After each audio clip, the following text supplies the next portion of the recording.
Olá pessoal, estamos aqui com mais um vídeo no canal. A gente está com a Ellie, da psicóloga professora. Estamos com Mari, professora. Estou eu aqui. E basicamente agora a gente vai falar um pouquinho sobre família e sociedade. Para isso, Elida, a gente escolheu, Mariane escolheu, ó, eu roubando o crédito de Mari, uns memes pra gente primeiro discutir eles e daí abordando o tema. Mas eu gostaria de começar com a pergunta: qual que é o papel da família na construção de uma sociedade saudável? A família, ela tem o papel primordial na construção, porque é ela que vai apresentar ao sujeito que vai estar chegando ali naquele núcleo familiar a sociedade. Então, muitas vezes a criança passa anos vinculada só àquele olhar da família. Claro. E aí ela detém a sociedade a partir daquele olhar. Até ela se perceber, né, enquanto alguém que pode fazer suas escolhas, isso vai demorar um tempo. Então, o grande papel da família é apresentar essa sociedade, e aí essa sociedade vai ser vista inicialmente pela criança, pela percepção aí, né, desse familiar. Sim. Então a família aí, ela apresenta e filtra. Sim. Maneiro. Vamos ver os memes? Vamos ver os memes. Eu Vamos. adoro essa parte. Essa, confesso que é o que eu mais me divirto. Primeiro meme. Ixi, Maria, tem um textinho ali. Mãe, vou sair. Por que vai sair? Olha a hora, filho. Onde vai? Com quem vais? A que hora voltas? Tens dinheiro? Não bebas muito. E nada de chegar tarde. Levas o telemóvel? Não levas? Isso daqui é português de Portugal. Não te esqueça de avisar quando chegar. Ok? Cuidado, filho. Beijos. Te amo. Pai, vou sair. Ok. Tem dinheiro? Há realmente uma... Eu não sei, isso aqui é realidade ou é um folclore? Vamos pensar, né, levando em consideração a questão das funções paterna e materna. Nesse meme fica bem claro que a função materna, que de acordo com Lacan não precisa ser exercida pela mãe, mas sim alguém que oferta esse cuidado, está bem direcionado esse discurso.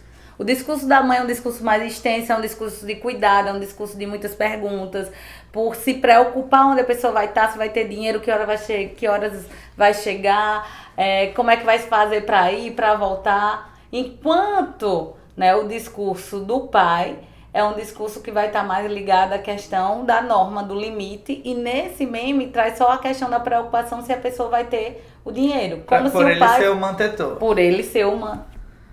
Mas nem isso, hoje na sociedade atual, nem sempre vai se configurar dessa forma, sendo o pai, né, e a mãe que vai estar fazendo diretamente essa função. Existem novas organizações de família mesmo. Agora, ainda existe um machismo muito grande e às vezes, mesmo na família em que a mulher coloca o sustento, faz o trabalho, você sente o cara leva os créditos, ele que controla o dinheiro, tem muito disso, não? Tem, porque isso é uma questão de herança cultural, né? Quando as famílias se estabeleceram, a mulher tinha esse lugar de ficar em casa, de cuidar dos filhos, e o pai de manter a casa. Então o poder vinha dessa questão ligada ao dinheiro, a manter a casa. Se eu que trabalho, eu que mantenho isso aqui, eu que pago tudo, então o poder, a voz, né, as palavras finais são minhas. Sim. E essa herança, querendo ou não, é muito forte. Persiste. Né? Persiste. E muitas mulheres acabam se submetendo, mesmo sendo elas que trabalham, que colocam dinheiro em casa, mas por ter essa ideia, essa herança de que o homem é que ocupa esse lugar, ela permite que o homem ocupe, mesmo sem ser ele que mantenha a casa. E rapidinho, eu acho engraçado isso, porque eu em várias situações diferentes com pessoas que eu me relaciono, eu vejo isso acontecer. De às vezes o casal trabalhar, mas quem troca a fralda é a mãe. De a mulher ser quem sustenta a casa, Mas quem realmente cuida da limpeza da casa e disso é a mulher. E se o homem vai fazer, ele fala, eu tô fazendo papel de mulher, eu tô fazendo trabalho de mulher. E é muito complicado, porque pra mudar essa questão da cultura é muito difícil. E assim, às vezes vem de pessoas que eu não esperava que aceitassem certa situação. Eu falo, mas você é da geração jovem, você lutou pelas suas coisas, você foi criado só pela sua mãe. E você tá sucumbindo a uma relação dessa forma, submetendo por quê? Né? Mas é muito forte a cultura, é difícil mudar. Salas de professores, principalmente no ensino fundamental, são predominantemente de mulheres. E então, estando numa sala de professor, a gente ouve muita história e a gente vê muita coisa. Às vezes a gente não comenta para não ofender, para não magoar.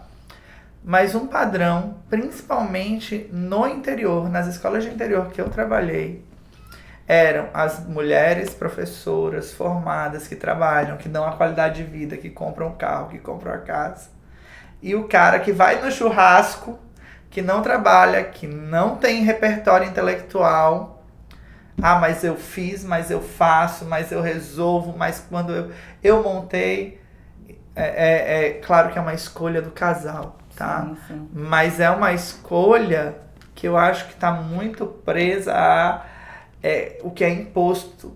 E me dava uma raiva tão grande, ainda me dá, sabe? De ver a mulher com talento, a mulher capaz, a mulher resolvida e o cara, o sem vergonha. Claro que pode existir o oposto também. Simplesmente controlando a grana da mulher com cartão de conta conjunta, dizendo como vai ser gasto o dinheiro, se colocando como se ele tivesse trabalhado por aquilo ali. E é bem complicado. Bem complicado. É bem complicado porque vem, né, da questão das influências iniciais que essa mulher recebeu na vida, de como se colocar nesse mundo. Por que ela se permite? Sim. Por que ela se permite estar nesse lugar? Porque ela fica feliz quando ele diz que ele faz. Sim, né? mas tem a ver com a constituição do sujeito dela, né? De onde ela vem, de como foi apresentado para ela o que deveria ser essa configuração familiar. Sim. De haver essa dependência, de precisar dizer ao mundo eu sou casada. Então, vão vir muitas questões aí culturais, né, presentes nessas ações, nessas atitudes. Vamos pro próximo? Vamos. Gente, foi tão sério esse. Vamos lá. Evolução do meu pai no casamento. Complicado, né? Que evolução, né? Visualizar aí que, na verdade, a imagem parece que vai se apagando, né? Existe alguém ali que parece estar presente, chegou, é o pai, mas ao longo dos anos parece que esse pai só tá com uma figurinha ali, mas presente em si, nas relações, nas ações, não há essa presença. De visualizar o que vocês trazem do ambiente escolar. Eu preciso chamar um pai para vir aqui e ele nunca vem. Nunca é pai. Raramente, assim, raramente. De cada 100, 5 são pais. E o pai, quando vem, é para resolver. Mas o que significa resolver? Eu vou dar uma surra no garoto. Não quer dizer que às vezes os professores, às vezes, não queiram isso. Mentira. Mas que é sempre uma resposta simplista. Sim. Sabe? É sempre vou dar um jeito. Ano que vem, mês que vem não tá assim. Amanhã não tá assim. Acho que tem muito do orgulho da foto, sabe? A foto importa muito. Então, eu tá com meu bebê recém-nascido, mostrar ele na minha mão, sabe? Fazer a pose do Rei Leão lá, erguendo o filho. Isso tudo empodera muito o cara. Mas quando ele vê que o filho não é só isso, ele tem que lidar. E daí ele começa a ter as desculpas. Eu tenho que trabalhar, eu tenho que me encontrar com fulano. Tô cansado. Amigos meus, assim, amigos queridos, pessoas boas, que inventam reuniões, que mandam mensagem assim, ei, tô contigo. Aí eu falei, tá nada, se me ligar eu não, me envolve nessa tua mutreta não. Que é pra não estar em casa cuidando, sabe, é um absurdo, mas é real. E aí ele fica ausente, não só na relação com o filho, mas com a esposa. Há uma ausência total do núcleo familiar, de se estar pertencente àquele núcleo. E assim se acabam as famílias, né? Porque hoje a mulher é mais forte. A mulher sempre foi forte, mas hoje a mulher tem mais voz. Ela tem opção, ela trabalha. Cai fora. Arranja outro pai. É complicado, e eu vejo isso repetidamente, assim. E muitas vezes também recai novamente a questão cultural. A mulher, desde nova, brinca de casinha, brinca de bebê, tem o irmão ajuda, e o menino não. O menino ele não é criado pra tomar conta de uma casa, porque se um dia ele for morar sozinho e não tiver uma mulher, como é que vai ser isso? Né? Qualquer pessoa tem que ter mínimas habilidades pra cuidar da casa, pra cuidar de um filho. Um filho é uma responsabilidade enorme. Sim. Mas, por outro lado, essa imagem é uma injustiça. Porque se tu olhar aí, é um discurso totalmente controverso, ao que pelo menos tem sido medializado. Por quê? Porque o que se vê é o pai participando mais do progresso doméstico. Não, vem mudando, tá? Vem mudando. Mas vem ainda mudando, mas acontece. ainda é lento o processo. Ainda acontece. É. Da maneira muito esdrúxula, às Sim. vezes. Você fica, como assim? O que motiva esse homem a não estar lá? O que motiva um pai a se afastar? É só a preguiça? Não, vão vir várias questões. Talvez ele não reconheça o lugar que ele deveria ter assumido. Talvez ele não se ache capaz de dar conta daquilo. Pra mim isso é sem vergonha, isso não existe essa E é muito... Tô brincando. Mas inconscientemente, se a gente visualiza, por que as pessoas recuam?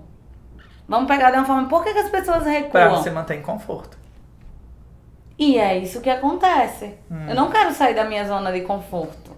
E pra não sair da minha zona de conforto, é mais fácil eu arranjar uma desculpa e não estar presente no momento que vão precisar de mim. Quer ver um dado interessante? Aqui nesse estúdio, 4 pessoas trabalham diariamente. Das 4 pessoas que trabalham diariamente, só um teve pai presente. E daí tu vai numa sala de aula e pergunta assim: olha, então, quero fazer uma reunião só com os pais de vocês, organizar um futebol. Qual pai de vocês topa vir? Só 5 alunos levantam de uma turma de 40. Quem tem pai para fazer uma atividade que não seja futebol? Mais 10 alunos levantam. Os outros não. Tem algum tipo de desajuste, normalmente relacionado à figura paterna. É muito visível e triste. Sim. Sabe? Recuar, né? Esse recuo deixa a gente assim... Eu tive meu pai muito presente, né? Tenho até hoje. O que precisar... Que legal. Ele sempre teve lá, e eu sempre coloco isso, levando em consideração a experiência, né, vocês trazendo, o que a gente fosse fazer, a feira de ciências, eu ia falar sobre a maçã, meu irmão, meu pai pedia licença do trabalho e ia com minha mãe ver a gente falando sobre a maçã. Que legal. Porque entendia que aquilo era algo importante. Mas também na hora de pôr o limite, a necessidade, ele colocava. Olha, isso aqui não dá pra fazer. Não pode. Mas ele tava ali, né? Fazia sentido. Então fazia sentido. E ele acabava fazendo essa função paterna de colocar o não, porque lá que ele coloca, o não é estruturante. Se o sujeito crescer na vida só recebendo sim, quando ele se deparar com o primeiro não, ele desaba. Total. Ele desaba. Porque na vida a gente vai ter muito mais nãos do que sims. E se a gente aprende a lidar com isso desde pequeno, a gente vai crescer sabendo que vai precisar ter limites em algumas coisas. E quem vai ensinar e colocar, né, pra gente a importância desse limite é quem vai fazer essa função paterna, que muitas vezes vai ser o pai, mas pode ser, como eu já coloquei aqui, o avô, a mãe, a avó, enfim, alguém que vai colocar esse limite. Existe um que até o meme anterior colocou, que é quem é que realmente educa esse filho, né? E a verdade, ao meu ver, e pela experiência escolar, é que todo mundo educa o tempo inteiro. Sim. Mas há necessidade de você ter aquelas figuras que são os pilares, que são os determinantes. Senão não existe limite, senão não existe... Hoje em dia, uma discussão que a gente tem na escola é não grite aluno. Porque durante um longo período, o professor gritou aluno porque os pais deixaram de gritá-lo. Então você, não pode, não faz isso. E eu me pego gritando. Eu assim, turmas 40 alunos. Esses dias eu dei uma bronca numa turma de 6º ano. Cheguei aqui mal. Falei, gente, Eu dei uma bronca neles, eu tô me sentindo péssimo, porque... Mas isso que você falou, eu acho muito importante. A criança, a gente já falou antes, ela tem vários fatores e pessoas que vão estar influenciando. Isso. Sendo que o papel principal é o da família, seja a tia, seja a avó, seja o pai e a mãe. Total. Eu, pelo menos, sou madrinha de uma menina de 1 ano e 7 meses maravilhosa. E outro dia eu dei uma bronca nela mais forte e eu falei, gente, esse não é o meu papel. Eu não sou a mãe dela. E a mãe dela, por exemplo, ela preza muito pelo diálogo. E aí eu tô ferindo um princípio que a mãe dela quer colocar nela, por quê? Entendeu? Então as pessoas têm que compreender os seus papéis. Eu quero auxiliar na educação dela, mas eu entendo que a mãe dela tem poder de decisão. E é importante que os pais entendam seus papéis. Não, e é muito importante eles compreenderem, esses pais, que essa responsabilidade é deles, desse processo inicial da educação. Como você disse, hoje o que se vê é que parece que está todo mundo educando o menino. Eu chego, jogo lá na escola, vá lá, professor, eduque. Vá lá, professora, eduque. Não, a educação precisa, a base vir de casa. Quem vai trazer essas intervenções iniciais precisam ser esses pais. De Mari olhar e dizer, poxa, eu sou madrinha dessa criança, mas ela precisa compreender que quem está demonstrando a ela e apresentando esses limites é a mãe. E não é ela que vai lá retirar esse lugar. Sabe? Porque a criança fica confusa. Exatamente. Claro, E aí, com certeza. a quem eu obedeço? É a minha madrinha? É a minha mãe? É meu professor? É a diretora da escola? É a quem? Exatamente. Desse jeito. Vamos lá, próximo meme. Mãe, tô com fome. Tem pão no armário. Vó, tô com fome. Tem pudim, brigadeiro, estrogonofe, lasanha. E se quiser eu faço suco. E é desse jeito. É desse jeito. Sem tirar nem pôr. Melhores momentos da minha vida foi o tempo que eu passei na casa da minha avó. Os avós têm mudado, né? O comportamento. Comportamento não, a atenção, assim. Acho que antes a gente tinha a mãe dentro de casa, a mãe não trabalhava, então a figura materna era muito presente. Posso dizer que a figura da mãe foi substituída pela figura da avó? Não substituir. É muito forte a gente falar numa substituição. Até porque a própria criança, ela reconhece, né, ali a avó e a mãe.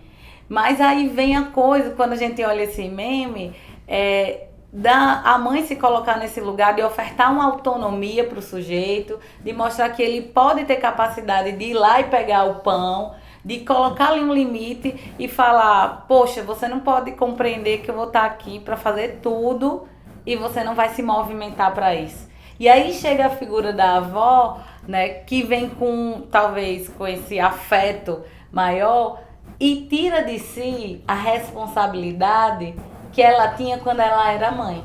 Exatamente. Porque se sua mãe for falar ela no lugar de filha e sua avó no lugar de mãe para sua mãe, ela vai dizer, minha mãe não fazia isso comigo. Porque a mãe sentia a responsabilidade que ela estava ali de educar. Que a responsabilidade da sociedade não ia recair sobre ela. A sociedade não ia cobrar dela. Como a sociedade não irá cobrar dessa avó, mas irá cobrar dessa mãe que tá dizendo aí, tem pão lá no armário. Eu vejo uma migração assim. É isso mesmo. É um conjunto, até eu fiz um vídeo extenso uma vez no canal falando disso. A gente vive um momento de telas. Então eu tô sempre na frente do WhatsApp, na frente do computador, na frente do Instagram. A criança não tem mais a mãe em casa e o pai em casa como havia antes. Mas é preciso a família encontrar esses mecanismos. A avó, então, é quem está em casa. Só que a avó não tem a força, mesmo porque o direito de educar ainda não é dela, mas é ela que está ali com ele. E ela acaba sendo também o contato de realidade com essa criança. É a avó que fala, ei, sai do online, vamos pro offline, vamos brincar, vamos, sabe, trocar ideia. Então, duas coisas. Uma, essa transição de telas que torna a gente mais ausente, tanto do mundo físico quanto do mundo online. Segundo, essa avó que não precisa ser uma avó, pode ser qualquer outra pessoa, mas é quem vai trazer, ei, o mundo offline é aqui, mas que ela também não pode forçar, né? Não pode dar aquele baque. É complicado porque fica no limite, né? A questão, eu tenho uma amiga, por exemplo, que ela precisava trabalhar e a mãe dela trabalhava e elas ficavam, uma hora ela ficava com o filho, outra hora a avó ficava com o filho. E ele estava com um sono desregulado e a pediatra falou, olha, não deixa ele dormir de tarde. Mas ela não estava em casa, quem estava era a avó.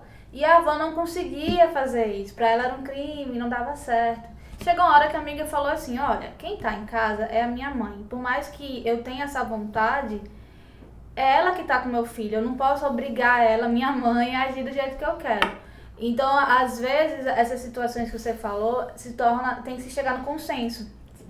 E nem sempre esse diálogo é legal. Com a minha amiga, ela chegou no consenso. E depois a criança teve uma dinâmica de sono legal. Mas tem gente que entra em fight, briga e não aceita, sendo que você depende daquela pessoa. Você não tá ali o tempo todo em casa. Então tem que ter um diálogo. O cuidado é pra não se tornar refém, né? Sim. Por depender dela. E aí o diálogo entra como talvez o melhor instrumento pra tentar contornar a situação aí.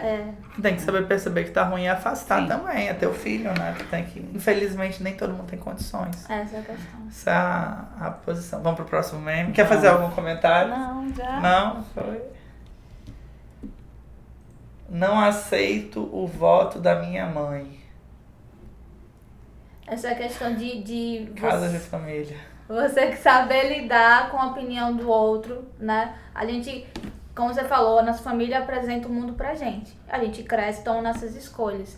Isso aí foi só um exemplo, né? Não precisa ser voto, pode ser qualquer coisa. Eu, pelo menos, sempre com a minha mãe... O voto tipo eleição? Não aceito a opinião, né? Como se fosse assim, por que minha mãe tem que impor tudo? Hoje eu já tenho um senso crítico e faço minhas escolhas e eu vou ter que seguir. E saber lidar com isso, né? Tipo, eu sempre fui uma adolescente que batia muito de frente com ela, eu tinha opinião diferente. Hoje em dia ainda tenho alguma dificuldade de lidar com a opinião, mas tipo, hoje eu entendo que ela é uma pessoa, eu sou outra. E hoje em dia é difícil, nem todo mundo sabe lidar com isso, né? Respeitar a opinião do outro, entender que você é diferente da sua mãe, ou a mãe entender que você é diferente dela, e é a vida. Vocês vão continuar sendo mãe e filho. Em um determinado momento a gente começa, né? Acho que a adolescência, que é tão perturbadora, é o ápice crítico. Então a criança começa a questionar, começa a se colocar, ela começa a ter uma leitura de mundo, ela lê textos diferentes de você. Crianças no ensino fundamental 1, quando saem do ensino infantil, geram problemas em casa porque a mãe quer saber o que está sendo dado na escola porque ela não sabia daquilo e já geram conflitos. Crianças no ensino fundamental 2, quando chegam ali no 8º e 9º ano, são um porre para os pais, porque elas agora leem o que o Google está dizendo. Só que os pais chegam na escola e dizem assim, o que vocês estão passando meu filho que eu não sei disso? Não foi a gente, olha lá o celular do teu filho. O repertório faz com que as pessoas se tornem diferentes. Mas os pais, eles ainda querem determinar o que os filhos... Determinar não, né? Eles esperam uma singularidade de pensamento. Esse meme deixa bem claro a questão para se pensar do respeito no ambiente familiar. Porque vai chegar um momento, como você falou, nessa adolescência, onde vamos ter oportunidades de ler coisas além que nossos pais leram, e eu começo a tirar minhas próprias conclusões de determinadas situações que eu falo, poxa, eu não concordo muito com o que minha mãe está falando. Mas porque todas as vezes eu tenho que entrar num conflito onde tem que alguém bater em alguém tem que xingar alguém. Será que há necessidade disso? Total. Então, é de pensar esse meme a questão do respeito.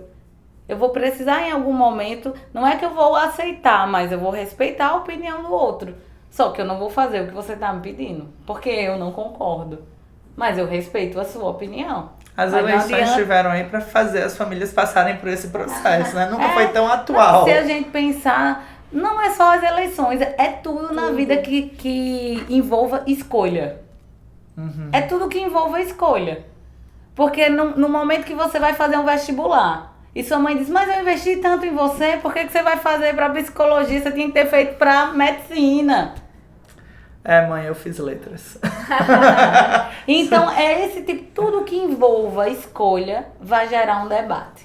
Claro. Porque cada pessoa vai trazer sua opinião e, na maioria das vezes, cada pessoa vai defender sua opinião e não vai querer ir junto com o outro. isso pode gerar conflito. Então, a grande questão desse meme é visualizar hoje a necessidade do respeito, né, ao discurso do outro. Mesmo que você não concorde, a gente não precisa bater, xingar e desfazer do familiar. Admirar o familiar que tem uma opinião diferente, que foi capaz de construir um repertório diferente do seu. Porque lá na frente, é isso que vai tornar a vida de vocês interessantes. Se todo mundo for igual, a gente só vive uma hierarquia familiar, não existe um conjunto. Se todo mundo fosse igual, nós iríamos viver um mundo de robôs. Faz uma programação, todo mundo está programado da forma que se espera. Pronto. E aí, acabou. Vamos pro próximo? Vamos. Toda a família tem filho. Sensacional. Então. Mas eu adoro as coleirinhas de cachorro com as crianças andando assim, juro. É prático, né? Porque tu tá seguro. Mas isso gera muito conflito no ambiente familiar. Gera.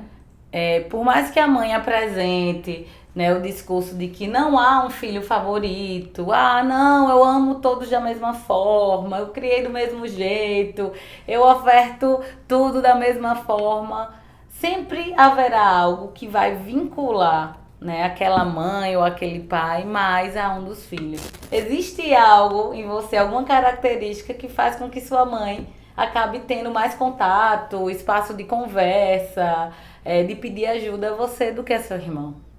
E é muito, muito visível, porque a questão da intimidade, né? Você dá intimidade a com quem você se sente mais confortável. Isso. Tu pode ser muito amigo dos seus 2 filhos, vai ter aquele que você vai pedir socorro mesmo e tal.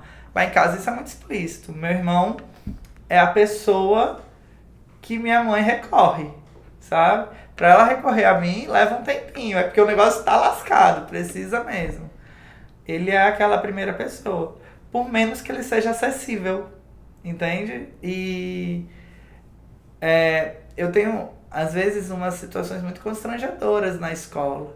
De você ter 2 irmãos estudando na mesma sala de aula e um irmão, mas é um manso, é um querido, e o outro, a mãe bate na mesa e fala, o que esse peste fez? Assim, nesse nível, pra pior às vezes. Por outro lado, é justo a mãe ter um filho favorito, não é? Não, mas ele pode pensar em justiça, né? Até porque... É natural. A escolha é inconsciente. Porque de forma consciente o discurso é que eu amo os 2. Mas se você pode amar os 2, isso não significa amar mais. Mas a maioria dos casos, se sua mãe estiver aqui na sua frente... Você e seu irmão, provavelmente ela vai dizer, não, olha, eu criei os 2, eu amo os 2. Claro, o discurso provavelmente não será esse. Certeza. Mas de forma inconsciente, as ações dela demonstram que ela acaba tendo uma afeição maior a um. Uhum. Então, a gente não pode pensar que é questão de justiça, né? Mas aí é questão de, talvez, de afinidade mesmo. É isso. Porque cada filho é um universo e infelizmente ou felizmente você vai se identificar com um ou outro. Sim. E o que você tem que ter cuidado, eu acho, é para que isso não acabe prejudicando a relação familiar. Então, se você vê que você tem uma facilidade maior com o filho, você tem que ter cuidado para não dar atenção demais a ele e não ao outro. E isso é o difícil, né? Isso é o que é o porque desafio. na maioria das vezes ela não consegue enxergar. Exato. É difícil. Eu acho mais complicado quando isso acontece na primeira infância. Assim. Porque daí você tem um filho que ganha chocolate que o outro não ganha. Você tem um filho que vai pro parquinho que o outro não ganha. É muito, muito visível. Eu tinha um amigo, assim, que eu ficava indignado com a mãe dele. Eu falava, meu Deus, tua mãe é uma... Apanhava, né? Porque eu falava da mãe dele. Mas a situação era a seguinte. Pra ele pegava ônibus comigo pra ir pra escola. O irmão dele... Ela pegava o irmão dele na escola, levava para outra escola. Ele não fazia inglês. O irmão dele fazia inglês. Então, acabou se tornando tão evidente, mas ele não enxergava, aparentemente, né? Mas as pessoas, os nossos colegas, todo mundo adolescente, 11, 12 anos, ficávamos putos da cara. A gente falava, pô, meu irmão. Porque rola. Vamos pro próximo? Vamos. Chapolin. a família da parte do meu pai e a família da parte da minha mãe são dois mundos totalmente diferentes. Sim, claro. Sim. E aí é um fato importante pensar que, a partir do momento que sua mãe casou com seu pai e os filhos nasceram, o núcleo familiar é sua mãe, seu pai, você e seu irmão. Independente de ter a parte do mundo lá da família, de onde seu pai veio, de onde sua mãe veio, que são pessoas que vão estar ali também na sua vida, mas o importante é que as decisões vão ser tomadas por aquele núcleo familiar que é seu pai, sua mãe, você e seu irmão. Não se deixar afetar, porque é muito comum, você casou, aí chega sua sogra. Felipe, tem que fazer isso.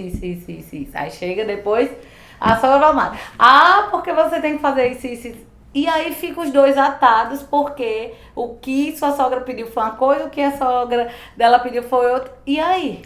A gente acompanhou um relacionamento de dois amigos que se casaram, tiveram um filho e foram morar na casa da mãe de um deles. E a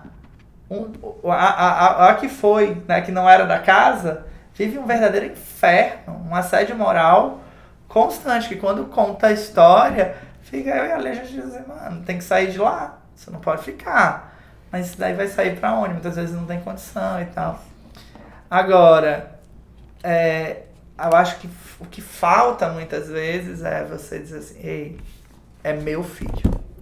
Meu filho, minhas regras, quem diz sou eu. Por outro lado, essa coisa da questão vai muito além. De uma família ser farreira, bagaceira, divertida, e a outra ser do trabalho, da elite, não sei o quê. Acho que o Shakespeare montou muito bem quando, né? Sim. Ele apresenta as suas tragédias. Não familiares. só ele, se a gente pegar várias histórias na literatura, esse contraponto, na maioria das vezes, é feito quando se estipula uma relação de amor numa história. Claro. Né? De pensar alguém que vem de uma família, enfim, que tem características mais simples e outra que tem características mais rebuscadas, como se esses dois mundos não pudessem se conectar.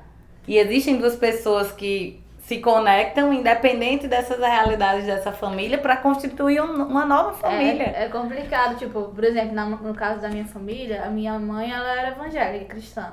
E algumas pessoas da família do meu pai, eles eram espíritas ou candomblé. E ela falava dele de modo negativo, associando a religião. E eu era uma criança.